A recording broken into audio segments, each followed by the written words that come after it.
The Jashan, or Thanksgiving ceremony, is one of few Parsi rituals that can be witnessed by outsiders.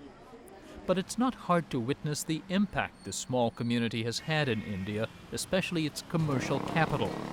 Parsis are leaders of business and industry, science and philanthropy, even music. Former New York Philharmonic conductor Zubin Mehta is a Parsi from Bombay. The growth of Islam in what is now Iran drove a die-hard Zoroastrian community to seek refuge in western India around 900 AD. They became known as Parsis, or people from Persia. Oblivious to the chaotic street, they come to pray at the sacred well. Parsis honor the skies, water, earth, and plants, which, with cattle and humans, are 6 of the 7 creations of Ahura Mazda, the one God. We believe that fire is the 7th creation which Ahura Mazda created, and when Ahura Mazda created fire, life came into the other 6 creations. And in our prayers, we actually address fire as the Son of God. Parsi houses of worship are called fire temples.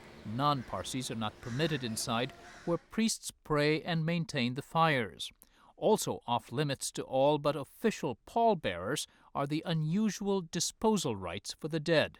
This happens to be a place called Karegat Colony, very close to our Towers of Silence, which are in the distance. This wonderful greenery that you see is part of our sacred precinct. Shrouded from view by the trees and strictly off limits are Towers of Silence, 26-foot cylindrical buildings like these on whose roofs the dead are placed, to be devoured by birds. We believe that when a person dies, the corpse is deemed to be defiled. And because it is defiled, we cannot burn it because that is desecrating fire. We cannot bury it because that is polluting the earth. We cannot drown the corpse because that is sullying the waters. So the only method that is available by way of disposal is the exposure method, because death in Zoroastrianism is seen as the temporary triumph of evil, not the work of God. Temporary until the day of resurrection and judgment. Heaven can be attained if one's good thoughts and deeds outnumber the bad. Zoroastrian beliefs come from the teachings of Zarathustra, the Persian prophet who lived at least 1,500 years before the Christian era. It is the religion of the ancient Persian Empire, whose kings like Darius, Xerxes, and Cyrus were known for tolerance and praised in the Old Testament for their warm relations with the Jews. Cyrus was a remarkable king. He is reputed to have liberated the Jews from Babylonian captivity. He encouraged them to go back to Palestine to rebuild their temple. And subsequently, Darius the Great and Xerxes, and this is all recorded in the Old Testament, gave Persian monies to actually rebuild the Second Temple in Jerusalem. Persia was the home of the Magi, the biblical 3 kings who greeted the infant Jesus, but who Parsis say actually came in search of a Zoroastrian Messiah. And it is now believed by most Western scholars that the concept of an afterlife, the concept of heaven and hell, the concept of the coming of the Messiah, the concept of the Last Judgment and the resurrection, these are mainstream Zoroastrian eschatological tenets. Even though Parsis have prospered in India, their numbers are dwindling. Few couples have more than 1 child. Also, many Parsis have dispersed abroad, and they've married outside the community.